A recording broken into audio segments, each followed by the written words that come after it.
Hi everyone, welcome back to my channel. जैसा कि video के थंबनेल से आपको पता चल ही गया होगा कि आज की ये जो वीडियो है वो कैपिटल रिज़र्व और रिज़र्व कैपिटल के टॉपिक के ऊपर रहने वाली है।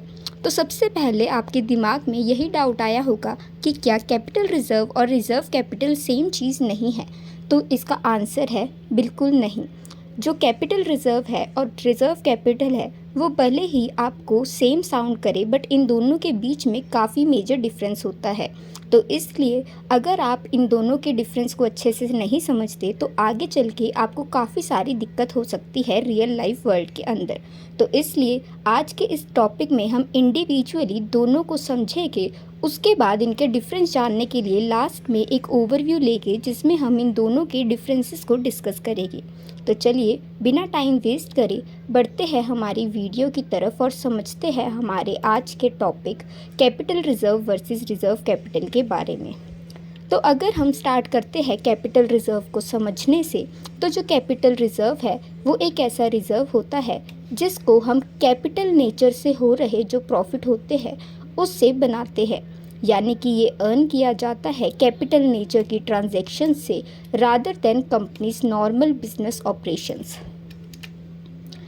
जो कैपिटल रिज़र्व होता है वो अराइज होता है वेरियस सर्कमस्टेंसेस या फिर कैपिटल नेचर ट्रांजैक्शंस की वजह से। For example, profit on sale of fixed asset, profit on री issue of forfeited shares, profit from amalgamation और रिकंस्ट्रक्शन एक्सेट्रा।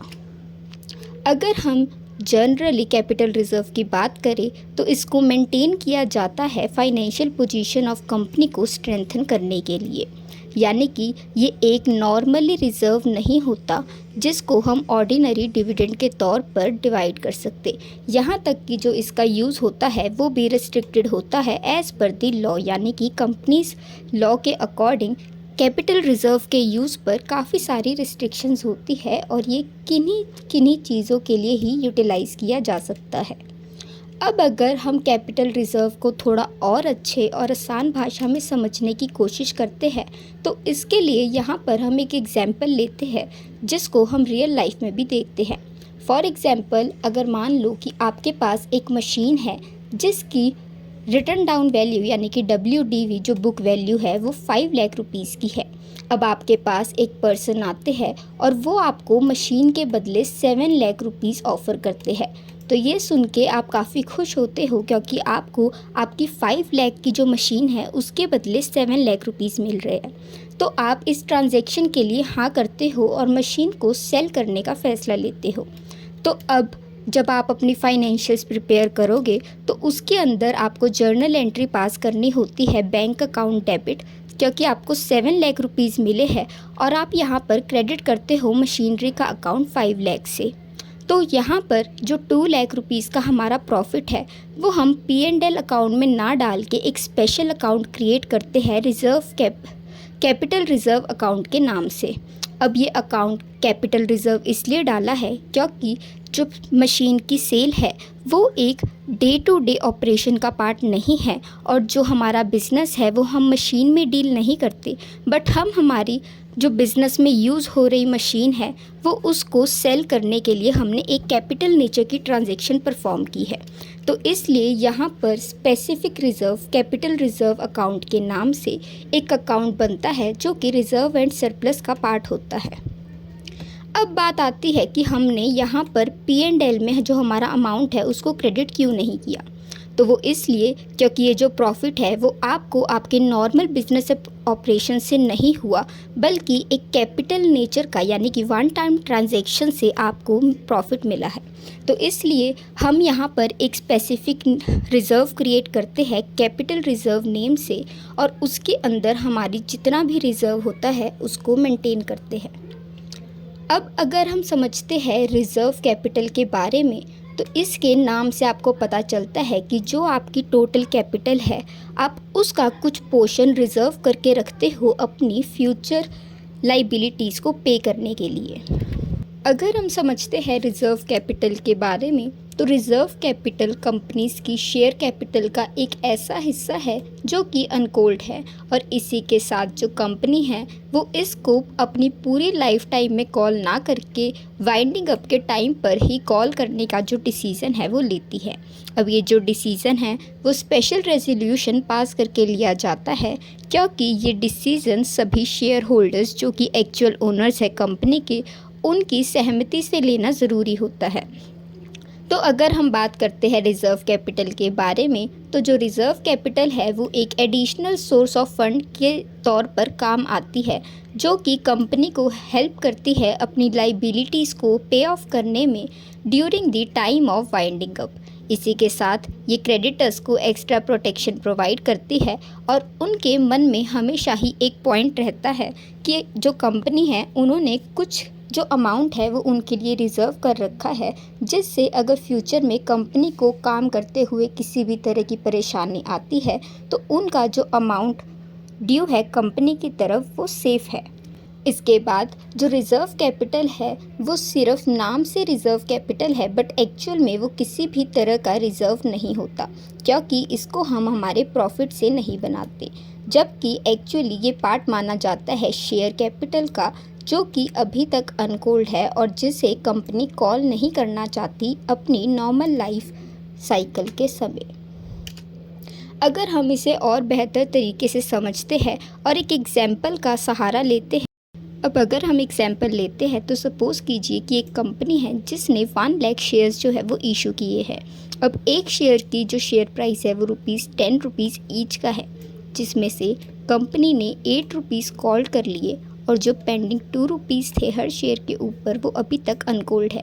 अब कंपनी चाहे तो रिज़र्व करके रख सकती है ये ₹2 को, यानी कि ₹2 इंटू 1 लाख, 2 लाख रुपीज़ को अगर चाहे कंपनी तो वो रिज़र्व करके रख सकती है, ताकि उनके वाइंडिंग अप के अगर उनका कभी भी ऐसा कोई केस होता है कि उन्हें कंपनी वाइंड करनी पड़े तो उस वक्त उनकी लाइबिलिटीज़ को पे ऑफ करने के लिए ये 2 लाख रुपीज़ जो है वो काम आ सके।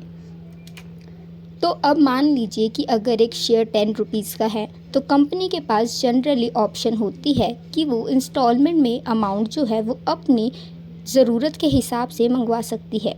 तो एप्लीकेशन के समय कंपनी ने ₹3 की डिमांड जो थी वो कॉल की और साथ ही उसे रिसीव होगी। इसके बाद कंपनी को फर्दर ज़रूरत पड़ी और उसने फर्दर ₹3 अलॉटमेंट के समय जो है वो डिमांड किए। इसके बाद कंपनी ने फ़र्स्ट कॉल मेड की, जिसमें उसने बैलेंस ₹2 मांगे। अब कंपनी ने अभी तक तीनों बारी में टोटल ₹8 ही रेज़ किए हैं। अब बारी आती है बैलेंस ₹2 की, जो अभी तक अनकॉल्ड है। तो यहाँ पर कंपनी के पास जनरली 2 ऑप्शन होते हैं। अगर कंपनी चाहती है कि उसे फ्यूचर में इन पैसों की ज़रूरत पड़ने वाली है और वो फ्यूचर में इन पैसों को मंगवाना चाहती है, तो यहाँ पर हम ये 2 लाख रुपीज़ की जो अमाउंट पेंडिंग है इसको रिज़र्व कैपिटल नहीं कहते, क्योंकि कंपनी अभी पैसे नहीं मंगवा रही है, बट वो आगे चल के ये पैसे कभी भी मंगवा सकती है।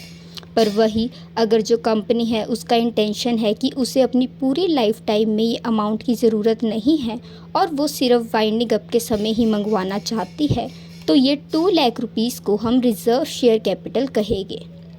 आई होप आपको कैपिटल रिज़र्व और रिज़र्व कैपिटल का इंडिविजुअल मीनिंग जो है वो समझ में आया होगा।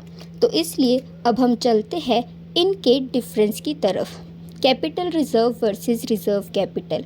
अगर हम मीनिंग की बात करते हैं तो जो कैपिटल रिज़र्व है वो कैपिटल प्रॉफिट से बनाया गया एक रिज़र्व है। वही दूसरी तरफ रिज़र्व कैपिटल एक पोर्शन या फिर पार्ट है अनकॉल्ड कैपिटल का, जिसे कंपनी बचाकर रखना चाहती है अपने वाइंडिंग अप के टाइम के लिए। इसके बाद अगर हम इनके नेचर की बात करते हैं तो capital reserve kind of reserve है, और जो रिज़र्व कैपिटल है वो रिज़र्व नहीं बल्कि शेयर कैपिटल का एक पार्ट है। इनके सोर्सेज में जो कैपिटल रिज़र्व है वो कैपिटल प्रॉफिट से अराइज होता है, और जो हमारा रिज़र्व कैपिटल है वो अनकॉल्ड शेयर कैपिटल, जिसे कंपनी डिसाइड करती है कभी भी कॉल ना करने का, वहाँ से जो है अराइज होता है।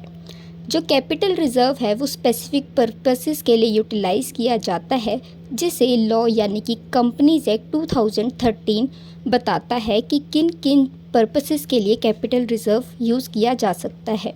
वही जो रिजर्व कैपिटल है वो सिर्फ और सिर्फ वाइंडिंग अप के टाइम ही कॉल किया जा सकता है, ना कि during the life time of the company. इसके बाद जो रिज़र्व कैपिटल है उसका मेन पर्पस यही है कि वो कंपनी की फाइनेंशियल पोजीशन को स्ट्रेंथन करने में हेल्प करता है, जबकि जो रिज़र्व कैपिटल है वो कभी भी कंपनी की करंट फाइनेंशियल पोजीशन को स्ट्रेंथन नहीं करता, बल्कि एडिशनल सोर्स ऑफ फंड के लिए यूज़ होता है at the time of winding up to meet the company's liabilities. इसके बाद अगर हम इसको बैलेंस शीट में देखते हैं तो कैपिटल रिज़र्व हमेशा रिज़र्व एंड सरप्लस हेड के अंदर as a capital reserve show होता है, पर वहीं पर जो रिज़र्व कैपिटल है वो अनकॉल्ड शेयर कैपिटल का पार्ट बनता है और शेयर कैपिटल के अंदर शो किया जाता है। आई होप आप इन दोनों के डिफरेंसेस समझ आए होंगे। अगर आपको ये वीडियो अच्छी और यूज़फुल लगती है then do like, share, subscribe and comment. Thanks for watching.